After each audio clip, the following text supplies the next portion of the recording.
What is up, guys? So we're gonna jump into a video here on ceramic linings and my considerations for what I go through when I'm selecting these. Going to be pretty in depth here. There are, some subtopics here that might have been covered in another video or in an upcoming video, so stay tuned for those. But we'll kind of run through my top-down approach on what I'm looking for and what materials I'm selecting between. So kicking things off, we have two main types that I focus on. Now there are some hybrids and things in there that we can go with, but the two main types when we're dealing with ceramic linings are, one, your brush grade, or two, your paste grade. And those sound just as they naturally would, the brush grade being something that we can brush and the paste being something more like a peanut butter that's going to be thicker.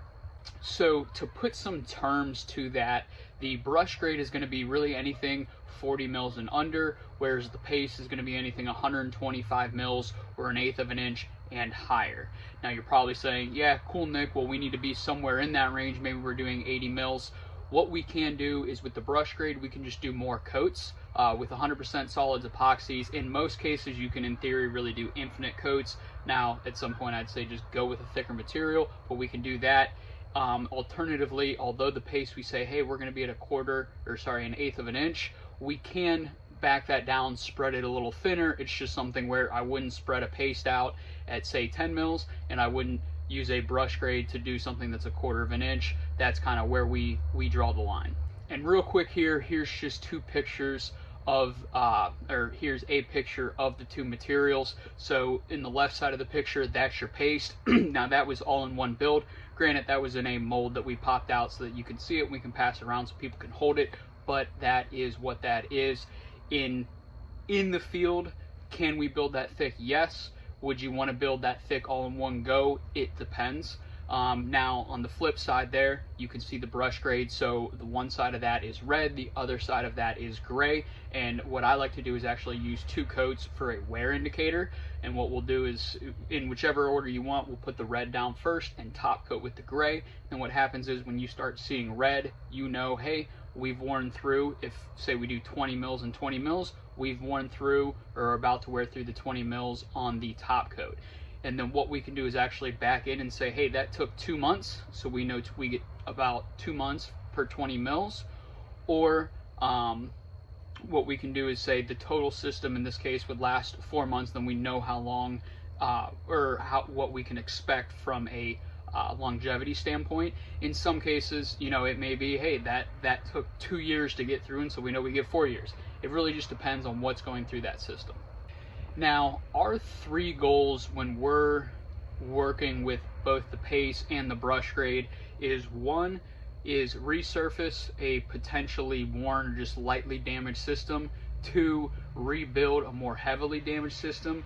And three, let's say, hey, this is a new pump or a new piece of equipment. We just want to protect it before we see any of the issues that would arise with a resurface or a rebuild.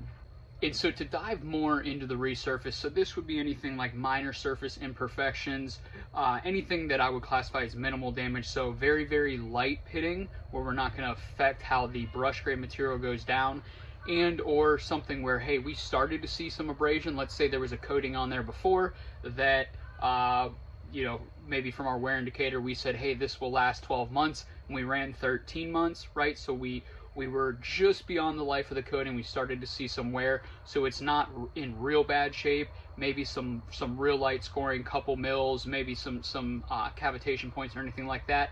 That's something where just the brush grade is going to do great, because it will go down thin but still have enough thickness that we can fill that in and then top coat for performance.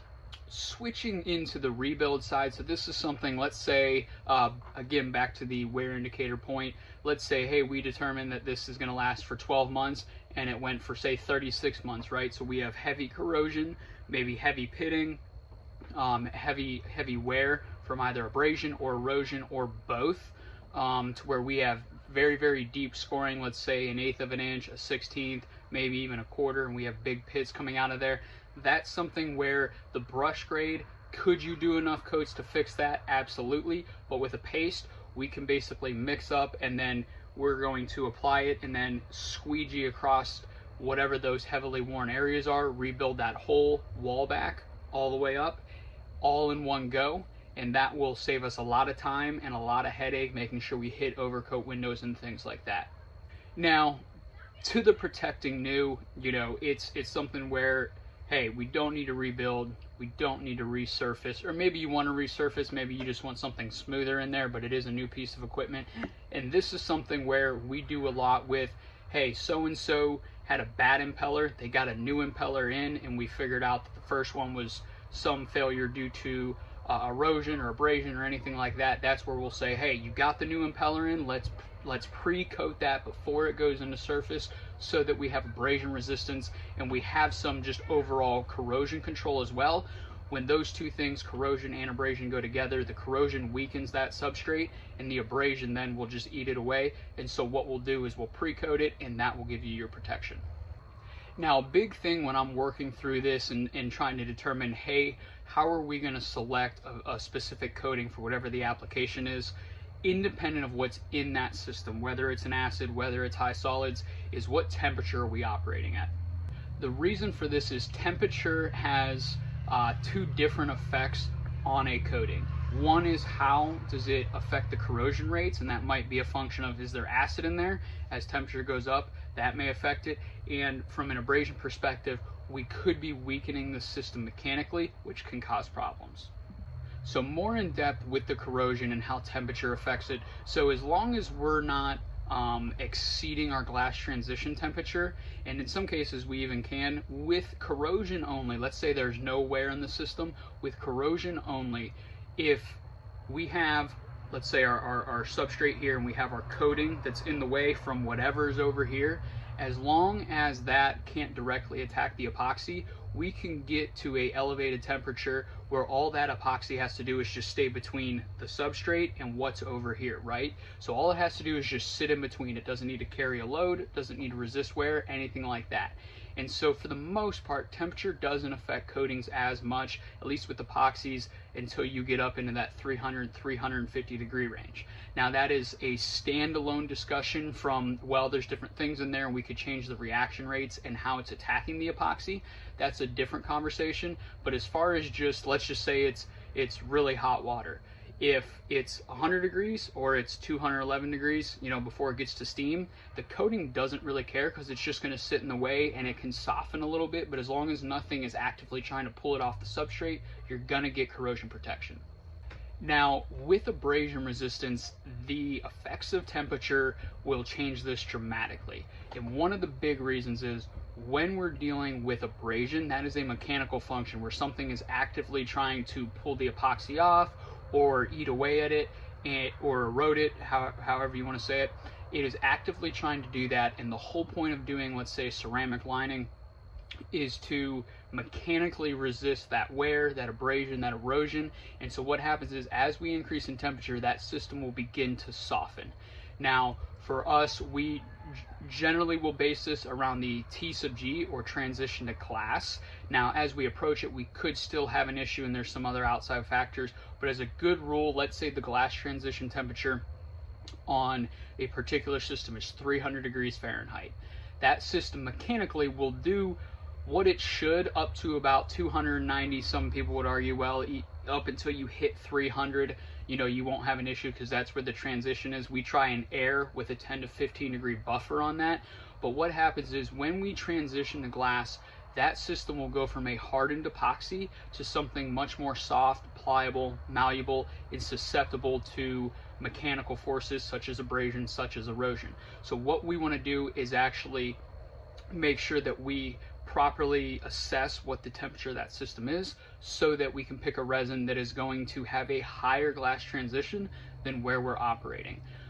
In some cases, if you're running really high, like an FGD system, if you run too high, the epoxy just can't hold up and you'll end up charring it, and then it definitely won't do what it's supposed to do.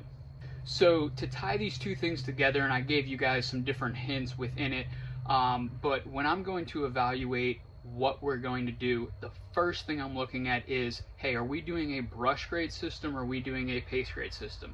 And that just goes back to, what are we trying to fix? You know, is it a minor resurface or are we rebuilding? And then, are there any tolerances that we have to deal with? If there are tolerances, generally I'll steer clear of the paste. They're just harder to control because, you know, you could say, oh, that one went a little thick and it's an extra 1/16 of an inch, which may make a difference. Whereas with the brush grades, you have much better control. If you're like, hey, I need to be at 15 mils, as long as you're checking that, you can keep it very, very close to 15 mils within that system and not have an effect on the system if you exceed it. Now, the second thing is when we're dealing with a brush grade is, are we looking to add any fluid flow requirements or enhancements to the system? Some people may say, hey, I don't necessarily need the efficiency gain, but I would like things to keep moving or have some anti-fouling properties. Think like a chiller or anything like that, where you get things that can build up. The ceramic will resist that. Back to the paste again, you know, basically all these questions, we're just flipping it to the other side. So if for the brush grade materials we had tolerances to worry about, with the paste grades, the obvious answer would be we don't have tolerances to worry about. Hey, put this on as thick as you can go within reason, whether it be, you know, hey, we got 1 inch to work with, so get it close to 1 inch, or just being cost effective. You know, the joke I always throw around is, with ceramic, if 1 inch is good, 2 inches better, but 2 inch might not be cost effective. So if it's something where put as much on as you can within reason, I'll go with the paste. With the ceramics, we can still get fluid flow enhancements, but it's not going to finish as smooth. So may we be better than what the original substrate was if it was, say, carbon steel? Absolutely. Does that mean that it's going to be as good as the brush grade? Not really.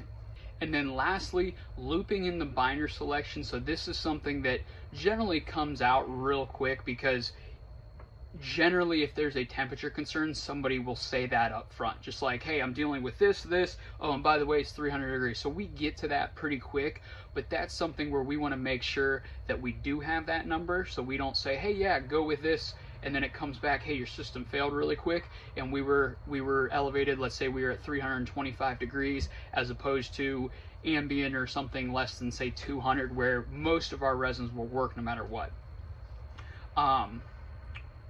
In addition to the temperature effects on what we're doing there, that resin, generally speaking, as we go up in temperature, we're picking resins that are more rigid. So if we need more impact resistance or just general flexibility, we're talking inches, not miles. You're not going to bend this. You know, you're not going to be able to coat a piece of steel and bend it around and have it be good. But light, very light flexion or just reverberations, if we need something more flexible, that might be a change in the resin that we can do as well to better suit your application. And then lastly, with resin selection, all the way back up to the front of this where we talked about corrosion, or in this case just chemical attack, is how aggressive is the service in terms of what chemicals are actually in there, because we may not have temperature concerns, we may not have flexibility concerns, but we do have chemical concerns. That's where, in that case, we could still step up and do a higher grade of resin that can actually mitigate any of that chemical attack and corrosion that could happen. So guys, there you have it. There's how I go through selecting ceramic lining system.